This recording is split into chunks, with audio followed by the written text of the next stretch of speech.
শুভেচ্ছা সকলকে। আমরা কথা বলছিলাম মাইক্রোসফট এক্সেল শর্টকাট নিয়ে, তারই ধারাবাহিকতা আজকে হচ্ছে আমাদের কন্ট্রোল ওয়াই।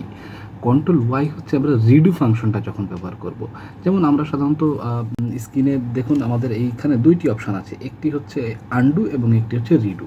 যেমন আমি যদি ধরে নেই এইখানটায় যেখানে 777 আমি একটু কালার করে নিই, এইখানটায় আমি লিখে ফেললাম B B B B B, তাহলে এই ফাংশনটা কিন্তু চেঞ্জ হয়ে গেল।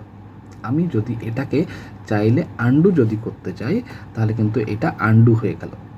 আচ্ছা, এবার যদি রিডু করতে চাই, ঠিক একটু আগেই আমরা যে লিখটা লিখেছিলাম, সর্বশেষ যেই কাজটি করেছিলাম, সেই কাজটাকে যদি আমরা পুনরায় ব্যবহার করতে চাই, আমরা একটু আগে এই 77-এর পরিবর্তে বিবিবি লিখেছিলাম।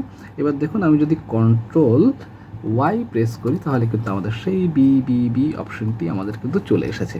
একই কাজ আপনারা এই যে উপরে যে দুটো দেখুন, এই যে আমার বাম দিকে যেটা আছে সেটা হচ্ছে লেখাই আছে যে আন্ডু ফরম্যাট কন্ট্রোল জেড, এবং এর পরের অংশটি হচ্ছে আন্ডু ফরম্যাট হচ্ছে আমাদের যদি রিডু করতে চাই তাহলে হচ্ছে কন্ট্রোল ওয়াই। তাহলে আপনারা খুব সহজে শিখে গেলেন কীভাবে কন্ট্রোল ওয়াই ব্যবহার করতে হবে এবং ওয়াই ব্যবহার করে রিডু কীভাবে করা যাবে। তাহলে আজকের মতো ভিডিও এই পর্যন্ত। সকালে ভালো থাকবেন।